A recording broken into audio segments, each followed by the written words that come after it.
JP Gavit यांचं सलग 5व्या दिवशी आमरण उपोषण सुरूच आहे। पेसा अंतर्गत भरती आणि इतर आदिवासींच्या मुद्द्यावर आज मोर्चाचं आयोजन करण्यात आलंय। आदिवासी विकास मंत्री विजयकुमार गावित, अनुसूचित जाती जमाती आयोगाचे अध्यक्ष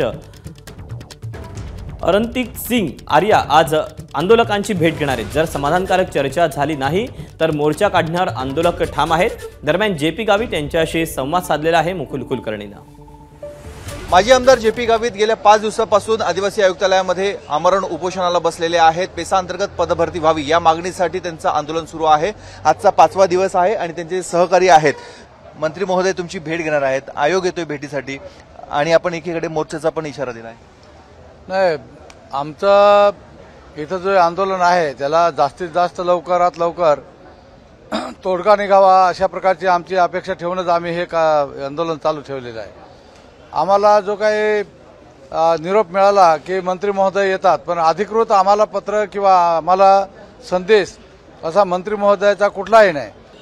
ह्या आंदोलनामध्ये आमचे जे मूलभूत अशा प्रकारच्या मागण्या आहेत की आम्हाला कायद्याने दिलेले अधिकार आणि कायद्याने दिलेले हक्क ते आम्हाला मिळाले पाहिजेत आणि त्या हक्काचाच एक भाग म्हणून आमच्या जे काही मुलांनी इंटरव्ह्यू दिला होता सरकारी नोकऱ्यांचा, त्या नोकऱ्यांमध्ये मुलं पात्र ठरले, त्यांना ऑर्डर दिली, काही मुलांची प्रोसेस चालू होती, परंतु बाकीच्या महाराष्ट्रातील मुलांना ऑर्डर दिली आणि ते कामावर रुजू झाले आणि आदिवासी मुलांना मात्र सरकारने तिथंच थांबवलं आणि त्यांच्या हातात दिलेल्या ऑर्डर्स हिसकाटून घेतल्या आणि त्यांना सांगितलं की तुमच्या पेसा क्षेत्रामधील मुलांना आम्ही नोकरीवरती ठेवू शकत नाही आणि म्हणून सरकारला आमचा इशारा आहे, शिंदे साहेबांना आमचा इशारा आहे, याच्यावरती ताबडतोब आपण तोडगा काढावा। कारण ज्याने तो रिट दाखल केलेला आहे तो शिंदे साहेबांचा माणूस आहे, मुख्यमंत्र्याचा माणूस आहे। कोणतरी ठाकूर एका संस्थेच्या नावाने ते रिट दाखल केलेला आहे। त्याच्यात सांगितलंय की पेसा क्षेत्रामध्ये ओबीसींना जागा राखीव ठेवाव्यात।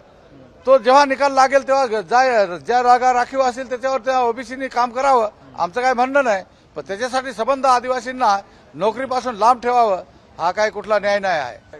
कॅमेरामन मयूर बारगेसह मुकुल कुलकर्णी, एबीपी माझा, नाशिक। एबीपी माझा, उघडा डोळे बघा नीट।